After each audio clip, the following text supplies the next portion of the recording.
Primero, simplificación o reducción consiste en esto. Tenemos P1, P2, P3, N fuerzas.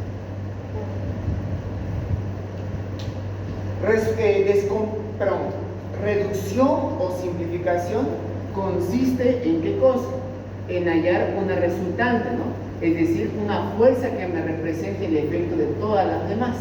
Eso es reducción o simplificación. Reducción o simplificación. Ahora, ¿qué pasaría si tenemos este problema? Fíjense, este problema acá. ¿Qué pasaría si nosotros tuviéramos de dato la resultante? Fíjense, ahora la resultante es nuestro dato. Ahora la resultante es nuestro dato conocido. Y me dicen, este resultante quiero que lo partas en otras fuerzas. Quiero que lo partas en una fuerza y en otra. Es decir, fíjense que aquí cambia la cosa. Aquí cambia la cosa. Antes teníamos dato todas las fuerzas y con eso llevamos la resultante. Ahora tenemos la resultante y tenemos que ir hacia atrás. Tenemos que hallar las fuerzas que crearon esa resultante. De eso consiste el problema de descomposición. Es como un procedimiento a la inversa de este, es como ir hacia atrás.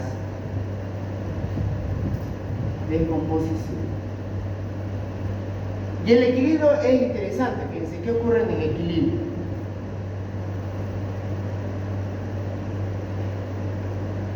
Para que un sistema de fuerzas esté en equilibrio, ¿qué es lo que tiene que pasar con su polígono? El polígono de fuerzas. Si quiero que eso esté en equilibrio, ¿qué es lo que tiene que pasar? Tiene que cerrar, correcto. El polígono de fuerzas tiene que ser cerrado. Esto es lo que tenemos que hacer. Tenemos que hacer que el polígono sea cerrado. Van a darse cuenta que hay una relación directa entre la descomposición y el equilibrio. Supónganse que esto es así. Dice, tenés una fuerza, listo. Tienes una fuerza. Ahora yo quiero saber qué otras fuerzas debo añadirle yo para hacer que ocurra esto de acá. Para hacer que el polígono de fuerzas sea cerrado. A ver, en reducción o simplificación, ¿qué es lo que teníamos en reducción o simplificación? ¿Cómo hallábamos la resultante? Supongamos que fueran dos fuerzas nomás. ¿Cómo hallamos la resultante acá? Aplicamos ¿qué cosa? El triángulo de fuerzas, el primer principio de la estática. Coloco una fuerza, luego a continuación coloco la segunda. Coloco la segunda. P2, y luego uno el inicio de la primera con el final de la segunda, y esto que nos da. Los principios de la estática se aplican tanto como para fuerza componente no componente. Paralelo, correcto, aplican para todos los principios. Ya fíjense, tenemos P1, P2, P1, P2, y queremos hallar la resultante. ¿Cómo hacíamos nosotros? Creamos un punto, luego a continuación el otro, y unimos el inicio de la primera con el final de la última. Hasta ahí no hay misterio. Ahora fíjense, ¿qué pasa cuando es al revés? Imagínense que ahora yo tengo de dato la resultante. Ahora la resultante es mi dato. ¿Cómo podemos descomponer eso? Lo único que vamos a tener de dato, aparte de la fuerza R, será la recta de acción de estas dos fuerzas. ¿Cómo podemos crear entonces, a partir de estas rectas, crear P1 y P2? ¿Cómo creen que podríamos hacer eso? Interceptando. Vamos a crear una copia de esta recta y la voy a colocar acá. Crearé una copia de esta y lo voy a colocar acá. Un poquito más inclinado. ¿Sí?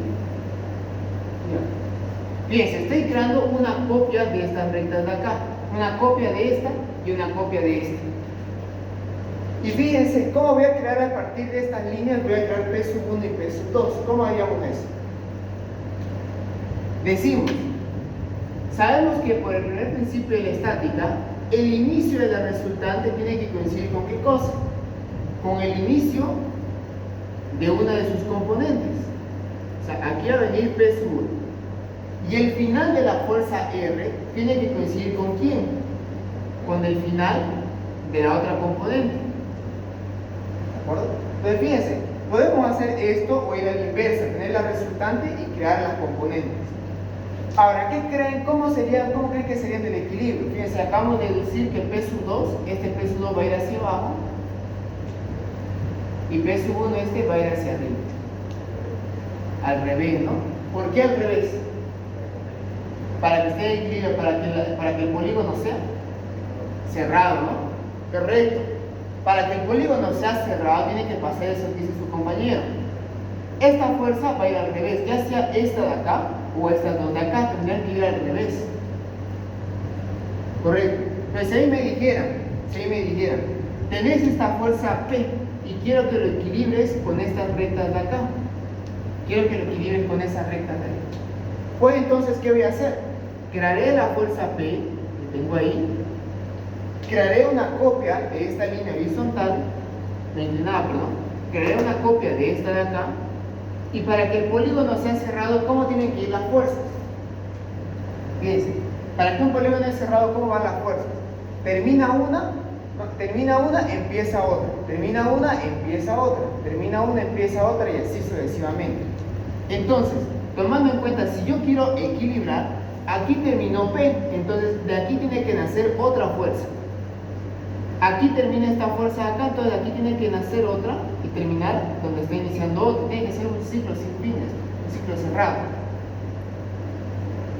¿De acuerdo? Y aquí yo me doy cuenta, esta de acá veo que es la que corresponde a 2, entonces P sub 2. Esta de acá es la que corresponde a P sub 1. Esto es como un procedimiento a la inversa. Fíjense qué relación hay. ¿Qué relación hay acá? Estas fuerzas de acá son las mismas, solo que ahora son en sentido contrario, nada más. Ahora bien, cuando hablamos de sistemas de fuerzas no concurrentes, ya hemos visto cómo se calcula la resultante de manera gráfica y analítica.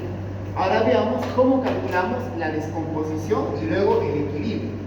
Para eso es donde entran los métodos de Kuhlmann y el método de Ritter.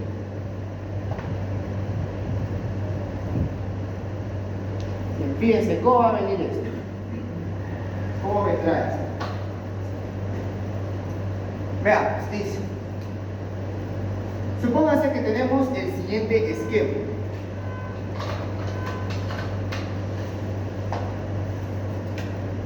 Imagínense que tenemos el siguiente esquema.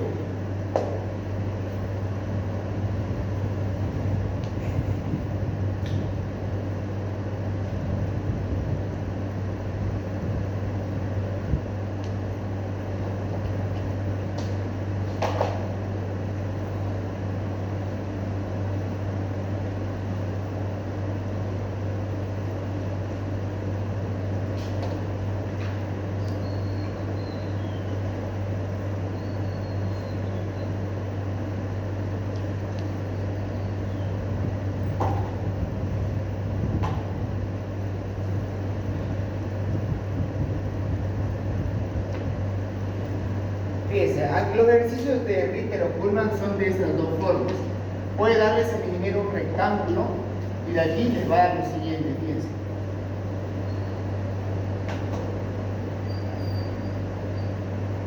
Fíjense qué nos va a dar.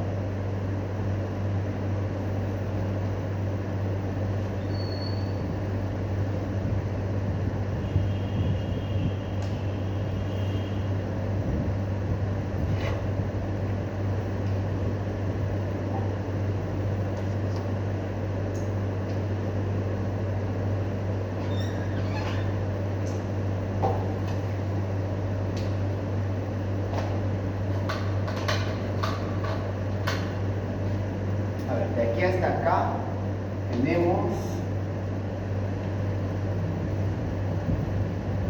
6,5 centímetros de aquí hasta acá.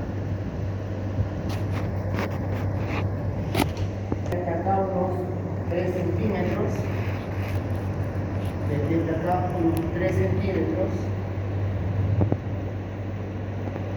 3 centímetros. Y en este punto de acá Y este punto de acá me puede decir, aquí está pasando una fuerza. Aquí está pasando una fuerza. Por aquí está pasando una fuerza que va hacia arriba. Una fuerza que va hacia arriba. Y esta fuerza, P, aquí lo va a colocar de datos.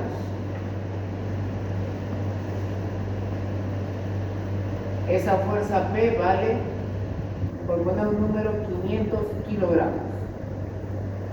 O les puede decir ahí sus últimos 3 números de su registro. Yo no creo que haga eso, porque en mi semestre hubo un compañero que sus últimos 3 dígitos terminaban en 0. O sea, al final todo se hacía 0, digamos. Y al final, pues no, al final el ingeniero le volvió a tomar examen. Porque muy vivo, digamos, que eso como era 0, pues todo va a dar 0. Bien. Ahora, el ingeniero puede pedir esto, ojo, puede pedir equilibrar o puede pedir descomponer. Primero veamos la descomposición. Empecemos por descomposición. Descomposición. Luego vamos a ver qué pasa con el equilibrio, en qué se diferencia. Ahora, aquí el ingeniero me puede decir, tenés esta fuerza y quiero que lo descompongamos. O sea, quiero que de esta fuerza lo partas en otras 3 fuerzas. ¿Cuáles fuerzas? No te puedo decir, solo te voy a decir sus direcciones, su recta de acción, nada más. Y aquí me da el ingeniero estas rectas. De aquí hasta acá, 2 centímetros. 2 centímetros.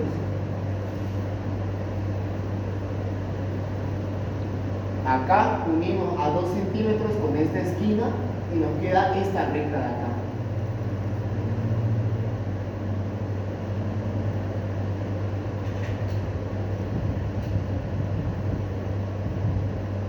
Ahí tengo una recta.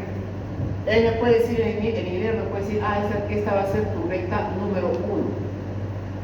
Recta número 1. Otra recta más. Aquí a 1,5. A 1,5.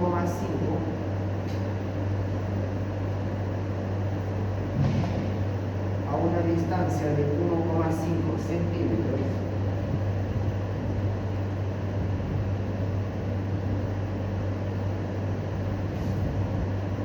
Lo va a unir con esta esquina de acá.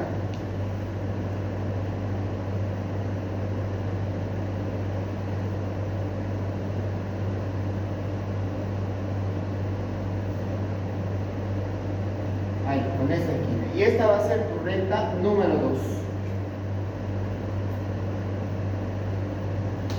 2. Y la otra que sea así.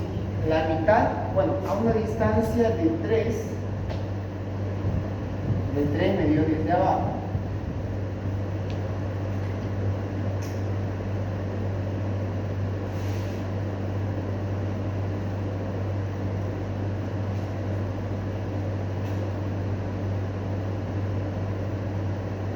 Medido desde abajo, lo unís con esta esquina. Vamos a ver, para diferenciarlo. Ya, lo vamos a unir aquí con la mitad de esta, la mitad de 5, 2,5. Acá. Y aquí tenés tu tercera recta. O sea, el ingeniero me va a dar una fuerza y 3 rectas y me va a pedir ahí si quiere que descomponga o quiere que haga un equilibrio. Ahí tenemos 3 rectas. Y esta dijimos que va a estar a la mitad.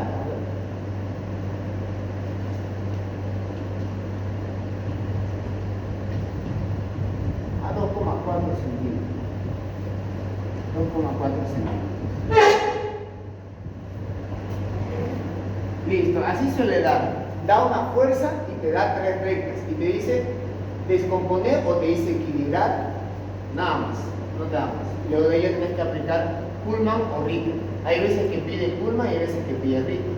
Yo me acuerdo que para un examen, creo que fue el del segundo semestre del 2019, le dio un ejercicio de Kuhlmann y Ritter.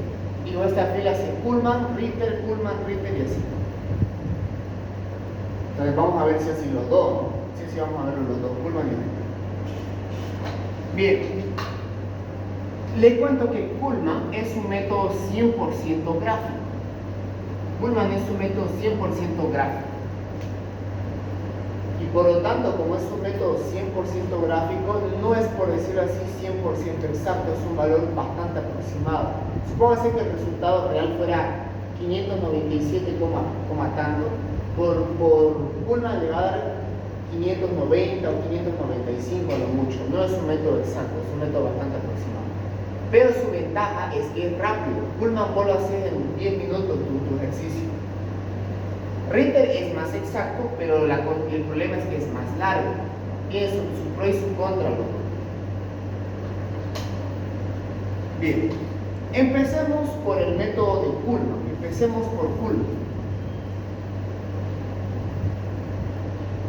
Empecemos por el método de Kuhlmann.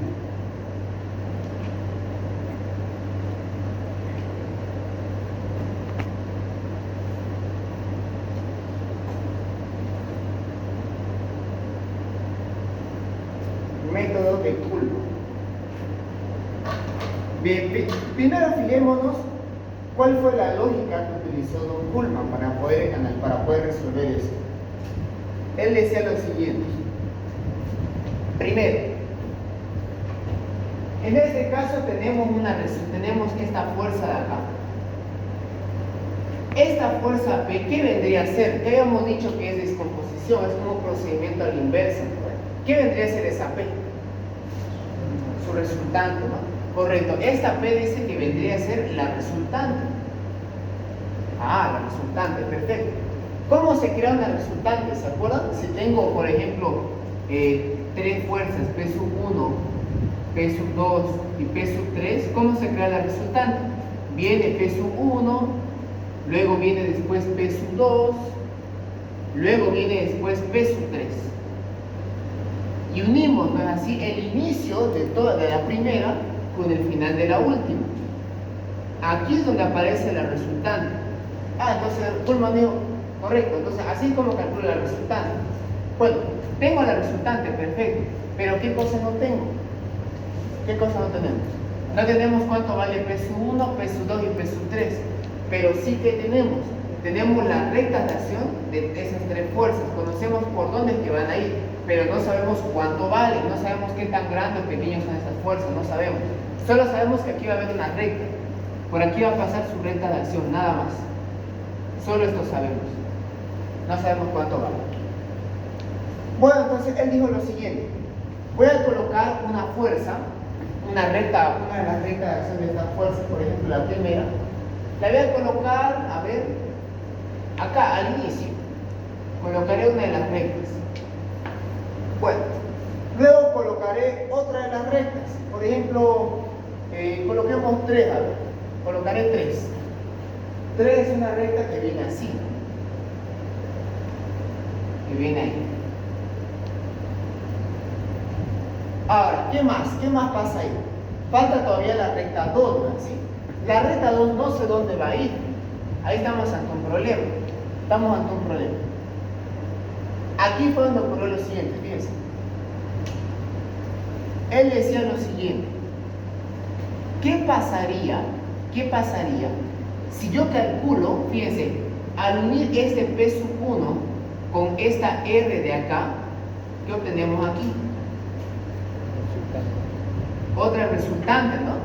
Sería como una resultante entre quién, a ver. Esta fuerza que está apareciendo, ¿qué sería? Vámonos a pensar.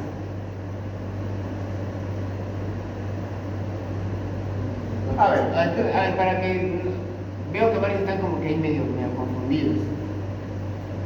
Ya. Démosle otro enfoque, tal vez se entienda mejor con esto. La resultante R, fíjense, la resultante R es un vector, ¿no? Así todos estamos de acuerdo, sabemos que es un vector, es una flecha. Este vector, ¿cómo apareció? ¿De qué surge este vector? Ya. Veamos esto. Supóngase que tenemos la fuerza P sub 1, vector, P sub 2, vector. ¿Cómo llamo la resultante ahí? Entre P1 y P2. ¿Cómo llamo la resultante? Con el paralelogramo de fuerza. Entonces vamos a colocar una fuerza, P1, vector, y a continuación colocaré P2, vector. Y al unir el inicio de la primera fuerza con el final de la última, ¿qué nos va a dar acá? La resultante, ¿no? Resultante vector. Entonces, la resultante, ¿qué viene a ser? Viene a ser una suma vectorial de P1 más P2. Es una suma vectorial, o sea, el vector R salió de P1 y de P2. Es una expresión vectorial. Ahora acá, ¿qué tenemos acá? Esta R va a ser la suma de ¿quién? ¿De dónde saldría esta R de acá? ¿Sería la suma de qué vectores? P1, 2 y 3, ¿no? Entonces R, si lo expresamos de manera vectorial, sería igual a la suma de P1 más la suma de P2 más la suma de P3. Así sería una suma vectorial. Ahora, ¿qué pasaría? Fíjense, ¿qué pasa si yo despejo R? Ahora, una pregunta, ¿existe o no existe un vector negativo? Si a mí me dicen el vector U y me dicen dibujar el vector menos U, ¿cómo sería el vector menos U? Sentido contrario. A ver, ¿cómo sería? Sentido contrario. El sentido, el negativo que nos da realmente, el sentido solamente. Si me dicen el vector menos U simplemente significa el mismo vector pero con el sentido cambiado, nada más. Entonces realmente no existe un vector negativo como tal. Así que este vector P1 lo pasaré al otro término como menos P1. Es decir, tengo que cambiarle el sentido. Igual a vector P2 más vector P3. Ahora, fíjense, ¿qué tenemos acá? R y P1 negativo. ¿Qué nos da esto? Un vector más otro vector. ¿Qué me da un vector más otro vector? Una resultante, ¿no ves? Correcto.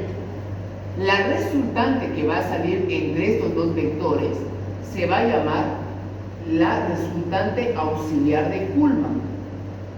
La resultante auxiliar de Kuhlmann. Es decir, ¿qué veríamos acá? Fíjense, ¿cómo sería eso? Fíjense, pongamos atención acá.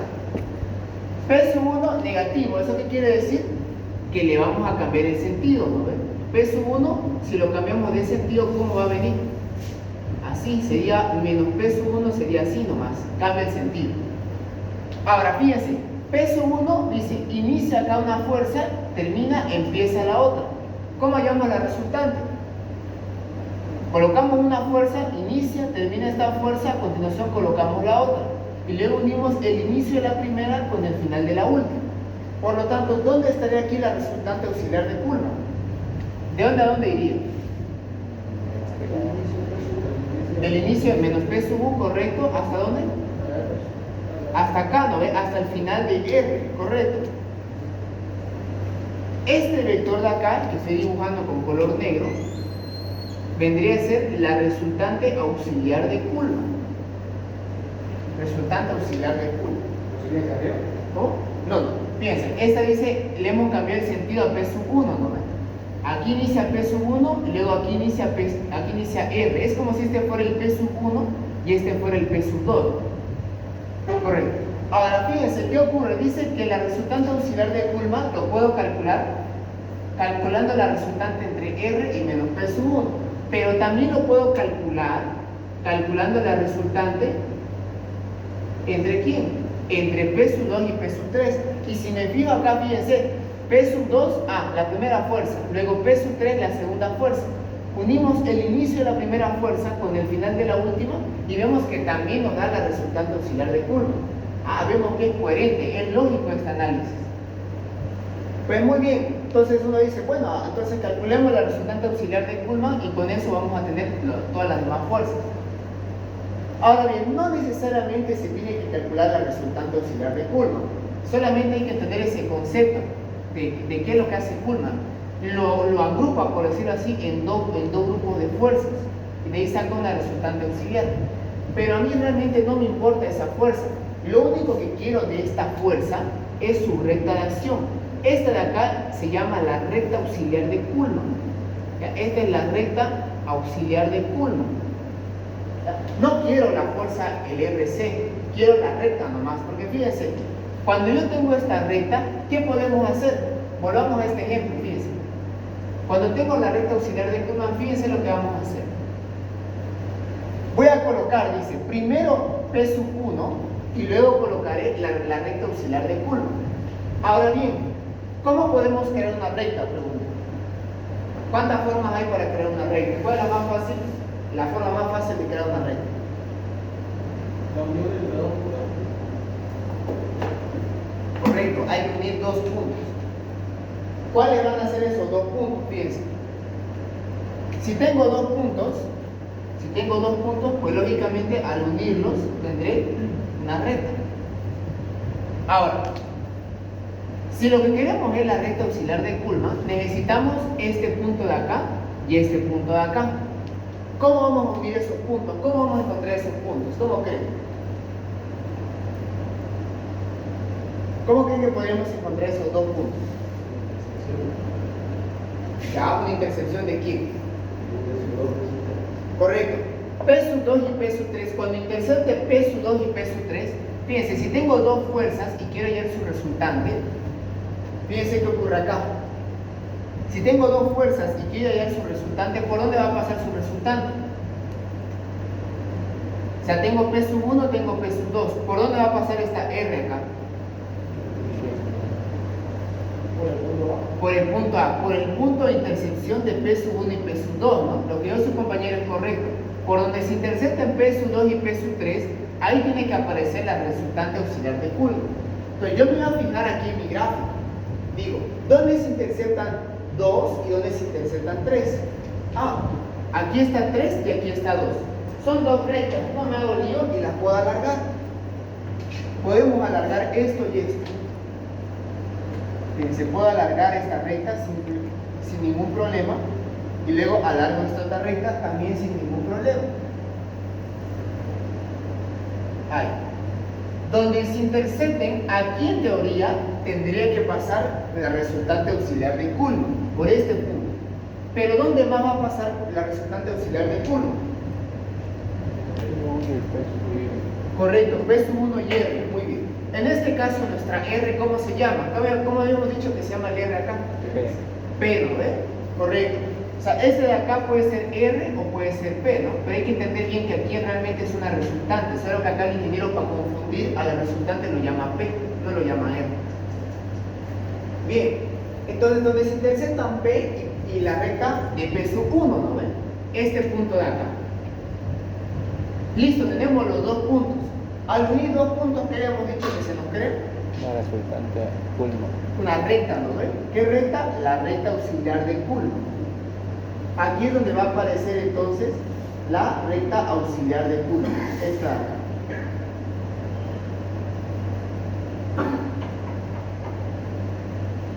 Ahí. Esta acá sería nuestra recta auxiliar.